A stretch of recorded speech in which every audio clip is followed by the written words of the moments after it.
Let's move on. It's time for us to chisel out in granite forever the Mount Rushmore of Monaghan sports people, and none better than Shane Hannon to come on and tell us who should be here. Shane, good morning to you. You didn't sleep a wink last night? Good morning, lads. No, it's a nerve-wracking thing picking four players from your county, but I do have a couple of bones to pick with both yourself, Ger, and with Owen. There's been a lot of Monaghan people probably viewing this show this morning, and there's been a few things said that I think we would all take a little bit of exception to. So it's only Monaghan, it doesn't matter, was one thing. The thing that hurt me most, combine Monaghan and Cavan into one less shite county. That really... And Meath. And Meath as well. North Meath. Just North Meath. Jerry, you also made the point that, you know, Monaghan isn't a tough county to choose. We only have 4 or 5 sports people. I'm of the opinion Monaghan is probably the most talented county in terms of sports people per capita. The per capita thing is something we always forget, because everybody forgets that Monaghan has about 12 people in it. Is the phrase per capita going to get chiselled out onto the Mount Rushmore? That should be one of the things. Possibly. Listen, Owen, we welcomed you to Clonus for that David Clifford Day in 2018. We welcomed you to McNeilo's pub in Inniskeen for the National League as well. And then you turn around and say we should join in with Cavan. It hurts. It hurts deep. I mean, we took you to Spy nightclub, in fact, in Monaghan town as well. What? So I don't know if you'll be welcome back, Owen. This is some serious accusations being hurled. I'll tell you, Spy nightclub combined with David Clifford's second goal did literally almost kill me. I'm pretty sure I'm still recovering from that heart attack. Yeah. No, it's a tough county to picture. I think it's more difficult than people make out. I mean, I left a couple of people, as you said, out of my long list that I put on offtheball.com yesterday. It's not an easy county to pick, and I actually learned a couple of things about a few sports people, men and women, that I hadn't realised as well over the last 100 years or so. There's a couple of people along the Martin Sheridan lines in Mayo, like Ger's or Nathan's pick, that he left out of his team ultimately. But this Monaghan team is far from easy. And in terms of where we put it, Owen, you mentioned the hill in Clonus.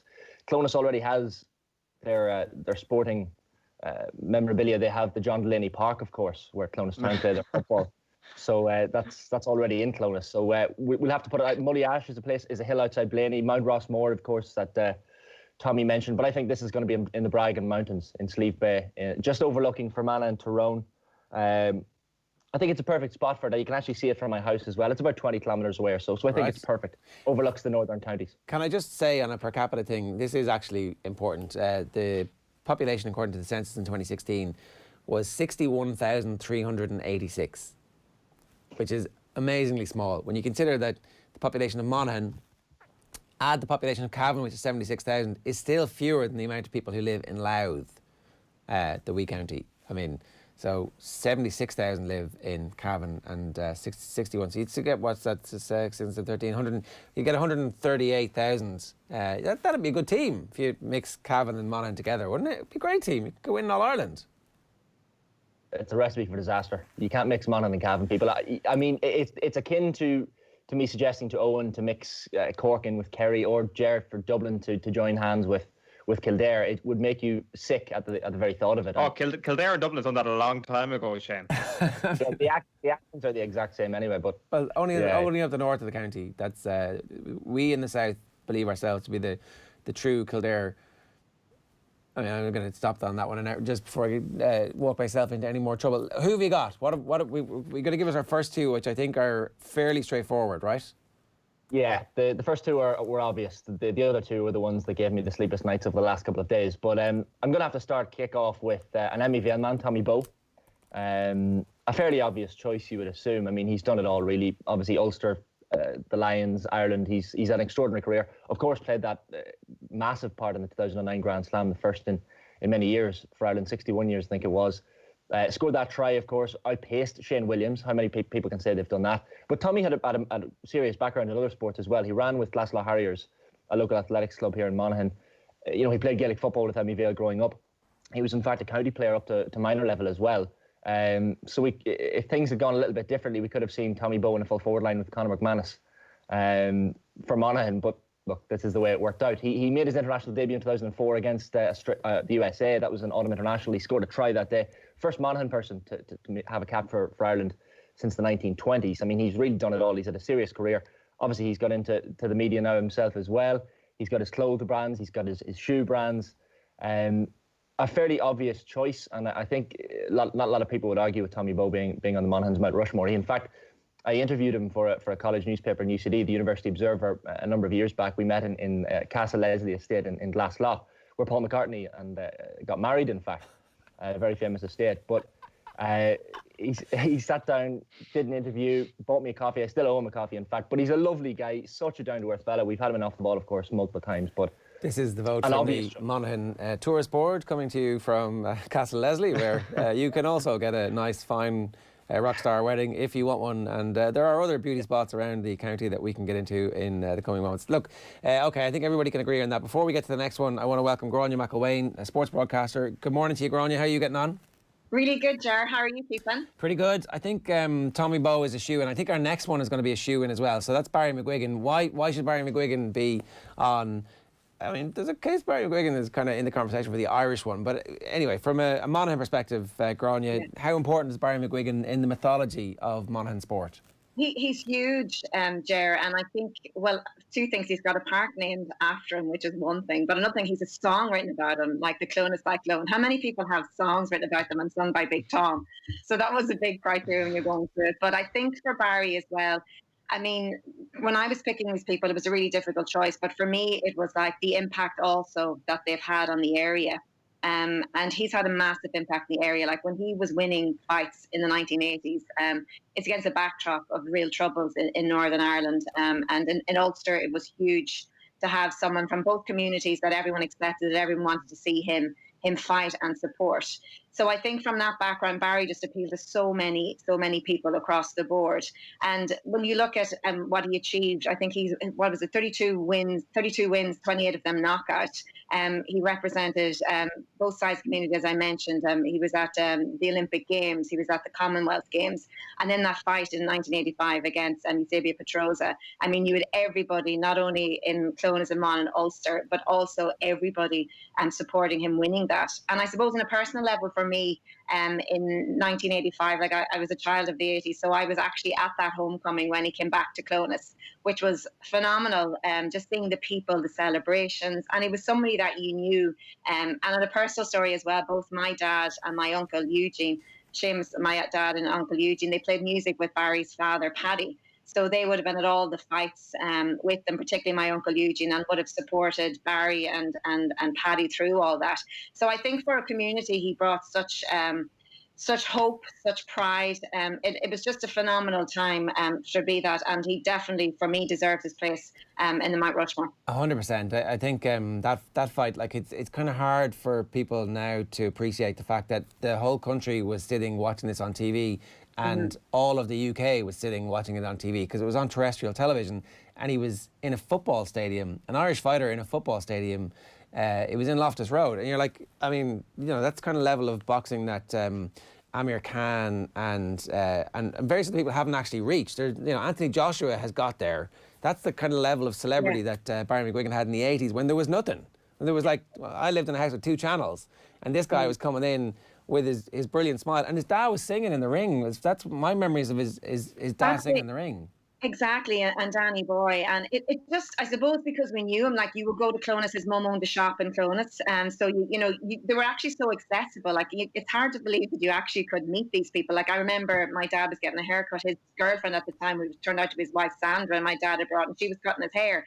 And Barry just walked in. You know, that level of, I suppose, meeting your idols. You know, you get autographs and walk up to people and get them. So it was just a different time. But I think it was just the era as well, Ger. Like it was just, you know, in Monaghan as well, and Clonus in particular really suffered with the troubles too. You know, and it's between Monaghan and if you're going through Cavan and you're going through the north as well. So I mean, it just gave such people a lift at the time in the 80s and doing that. And then when Monaghan GA was going so well as well in 1985, they went on to win another title that year too. So I mean, it was just a huge proud moment to be from Monaghan and to be involved, and it's a memory that everybody who was there remembers and appreciates what he achieved. Yeah, not only is he on our Mount Rushmore, but that's immediately onto our imaginary list of 30 for 30s that we would do the summer of 1985 in Clonus and what it was actually like. Because I think our next debate is going to be about who of the footballers is going to represent Monaghan, and there's a couple of different nominations here. Shane, do you want to give us who you think should be on it?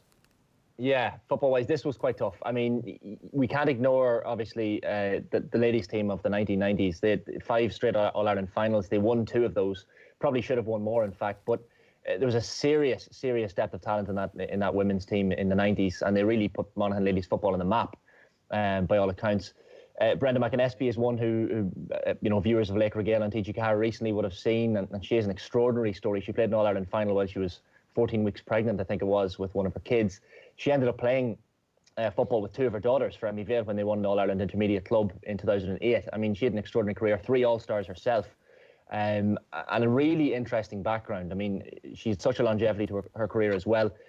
She's a sister-in-law to Wade McInnesby, of course, the namesake of the Boston GAA club, who was shot dead in Auchtercloy on the Tyrone-Monaghan border during the Troubles. But an extraordinary woman, an extraordinary person, and was very close to my team. But she's not the person from that Monaghan ladies 1990s team that's made the cut. Jenny Gráinne is the next name on the list. It's hard to leave her out when you look at her number of All-Stars alone. 7 All-Stars over the course of that period. You know, she was on those teams that won those All-Irelands against Laois and Waterford in 96 and 97. She was on the TG Cahir team of the decade in the noughties as well. Made her debut for Monaghan in 1991. That was against Longford. She was 14 years of age. I mean, she's Monaghan's answer to Cora Staunton by all accounts. Cora has 11 All-Stars, of course, but 7 isn't too far behind. She had an extraordinary career. 1 All-Ireland junior medal to add to those 2 senior ones. 5 national leagues. County and Ulster club honours. She won 2 of her 6 All-Irelands. She'd probably be disappointed herself that she didn't win more. She's an Ahabog clubwoman from Monaghan as well. So it kind of geographically spreads around the love of our Mount Rushmore in Monaghan. We have Ahabog, we had Clonus and Barry McGuigan, and we have Emmy Vale, which is in North Monaghan, for Tommy Bowe. So I think she's well deserving. There's Niamh Kinlan, Del Byrne, a number of other names from that women's team that could have made the cut, to be honest with you. But it was imperative that we had someone from that team on the list. And I don't know what Gráinne would think, but for me, Jenny Gráinne has to be on the list. Gráinne, I think you might be trending towards Brenda McInnesby. Is that right? Yeah, I would be going towards Brenda McInnesby, but just to say that I'm from Scottstown as well. So on the list, I know them at the beginning of the conversation, there's a couple of people that I thought really should have been on that list too, which was Ira Uachtaran Comanú Cascale, Sean McCaig, who has had a phenomenal achievement as a manager with Monaghan. Ulster titles and National Football League as well. Also Porrick Duffy, who is Ard Stewart as well, and Ray McCarn, who was a footballer from Scottstown who started playing football at 16 and ended up winning 2 Ulster titles and an All-Star as well. But in terms of the next big, Brenda McInnesby stood out for me, and the reason being, and I totally toyed with Jenny Gráinne, and like Niamh Kinlan is another person, and Del Byrne that really stood out for me as well from those sides. But for Brenda, like Monaghan Ladies GA wasn't set up until 1991, and Brenda McInnesby was there from the beginning. And I think she showed an awful lot of women and young girls how they could manage it all, how they can play football, how they can have kids, how they can work. I think she's been a true icon, true inspiration and pioneer for women's football throughout the ages. I mean, her dedication, she was just so driven as a player and played everywhere on the pitch. And even being pregnant, she took the decision, well, you know what, I have 2 families. I have obviously my family that I love more than anything else, but I also have the GEA family as well. And she always kind of was thinking of other people above herself.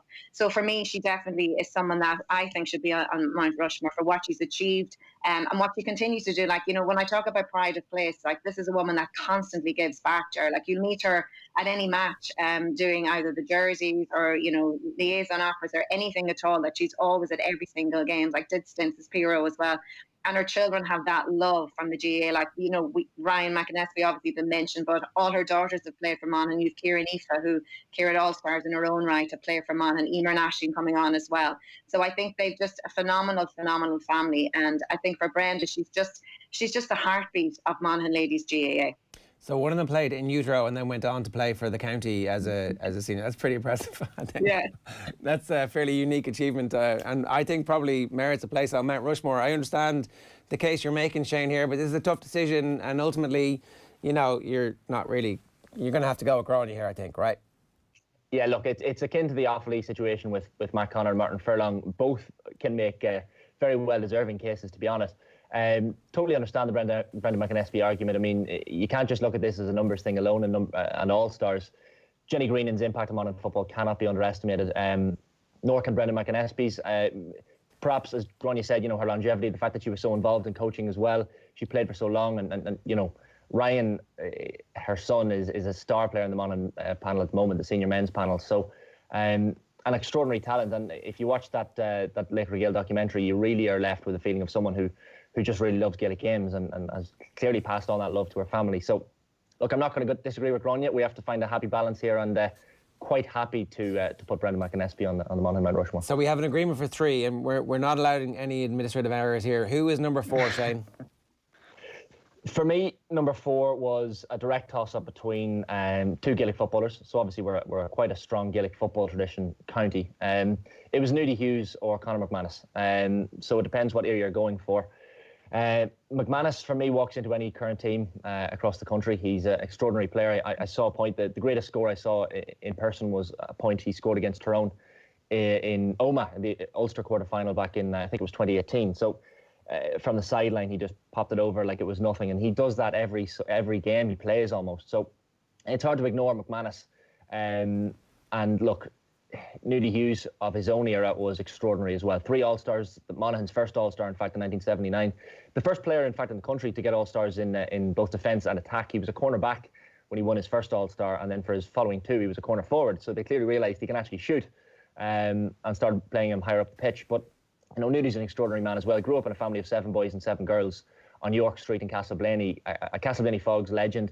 Owen will remember that great Kerry's team of the 80s, or even from watching videos back. And, Monaghan lost an All-Ireland semi-final replay to Kerry in 1985. And that was a serious chance for Monaghan to go on and win their All-Ireland. Of course, we haven't won one yet, but hopefully that will happen. Banty's back and all that. But Nudie has an extraordinary career. 2 Ulster clubs with Blaney as well.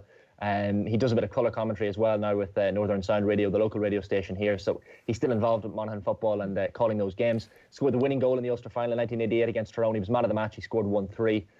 And he scored an incredible point in that game I mentioned against Kerry in 85. He routinely did things that seemed impossible. And look, Mount Rushmore is for dead presidents. And, Conor McManus is still alive and well and playing. Nudie's retired. So you'd have to maybe argue that on that basis alone that Nudie Hughes gets etched into this Monaghan Mount Rushmore, and perhaps in the future when Conor McManus hangs up his boots and he's taken home Monaghan's first ever All Ireland, we'll scratch out Nudie's face and put him on.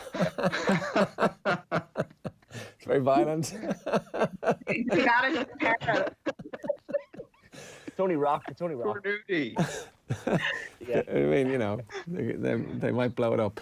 A WhatsApp from Roy Larmer from this morning to 0879 180 180. I woke up feeling like it was championship morning, lads. He's a Monaghan man, so there's no live sport on, but I realise this is turning into quite the issue for most counties.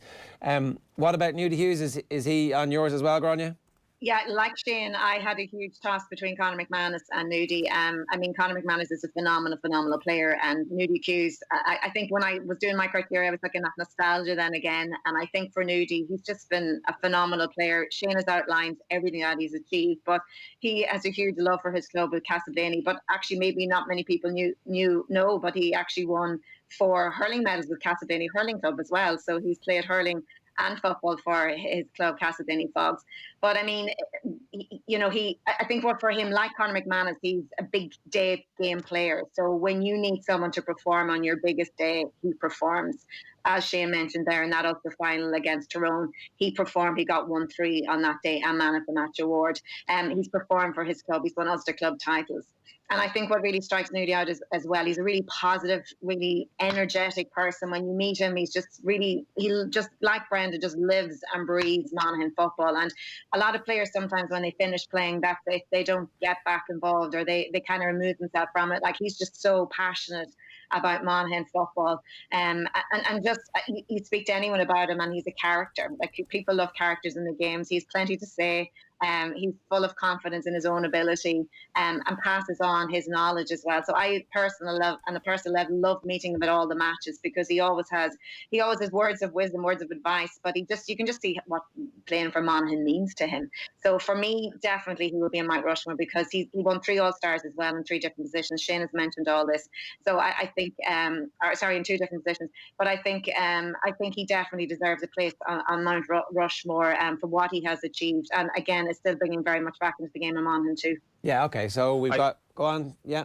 I think we're approaching a Matt Connor situation here, folks. I really do. I think like Matt Connor being left out as Offaly's most talented ever footballer was a big deal. Conor McManus is Monaghan's most talented ever footballer, and he's been left off here. I think there's going to be a bit of blowback. I think the three All-Stars, obviously, it's tight. Nudie Hughes is an absolute icon. It's tight. They both are three All-Stars, and in fairness, Hughes does edge him with an extra Ulster title. But Conor McManus has two Ulster titles in an era when Tyrone have won an All-Ireland, when Donegal have won an All-Ireland. This is extremely competitive. There was not a single Ulster All-Ireland winner during Eugene Hughes' career, except, of course, until down in 91, which was his last year. So I think McManus's achievements have to be put into that context, and also existing while the Dubs are going on their 5 in a row, and when he gets the All-Ireland Championship, probably knowing that there's probably going to be defeat in sight because Dublin are so far ahead of everybody else. So for us to be holding up a Monaghan footballer during this era as one of the best footballers in the country, I think speaks to the outrageous talent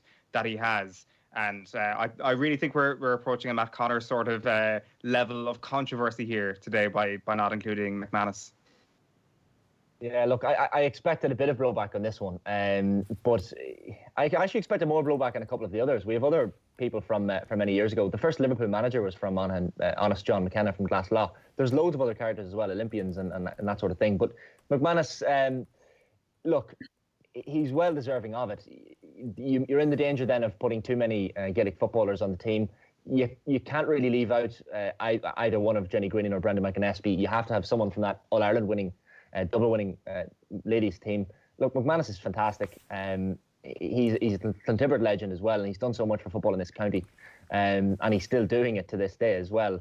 But it's hard to argue against Nudie Hughes if you watch some old videos of him. I mean, McManus is an extraordinary talent and someone who will continue to do great things for Monaghan for the next couple of years, hopefully. But I don't know. This is Owen trying to build up some fake controversy, like with his contention that Kerry were the team of the decade that's coming up in about 10 minutes' time.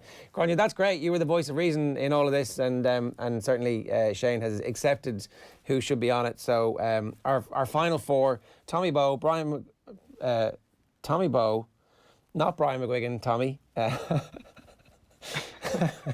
Not a Tyrone. Brendan McInnesby, Nudie Hughes, and Barry McGuigan, and Tommy Bowe. So it's our own Tommy Rooney, who is obsessed with Brian McGuigan. He's his favourite footballer, and he's been thinking about him non-stop for about a week here, and he's accidentally put him on Monaghan's Mount Rushmore. So thanks to everybody for giving us the true Mount Rushmore from Monaghan this morning. Shane and Gráinne, thanks a million for joining us, and congratulations on selecting a very good and non-controversial final four: Tommy Bowe, Barry McGuigan, Brendan McInnesby, and Nudie Hughes. Thanks, folks. With per capita engraved in stone underneath it as well. What about the McKenna brothers and McManus to change it down the line? That's all a possibility. We'll come back to that at some point. But now let's move on, because over the coming days and weeks we're going to be talking to sports people the length and breadth of Ireland and simply asking, how's the head? We're going to be hearing how they're coping during the crisis, what they're doing to keep their mental health in order, and to find out what advice they found useful from their sporting careers that served them well during this stressful time. We'd love to hear how you're getting on as well. What's keeping you sane? What's got you through the last few weeks? You can WhatsApp Off the Ball on 087 9180 180 or use the hashtag HowsTheHead. Here's Offaly Camogie star Michaela Morgan.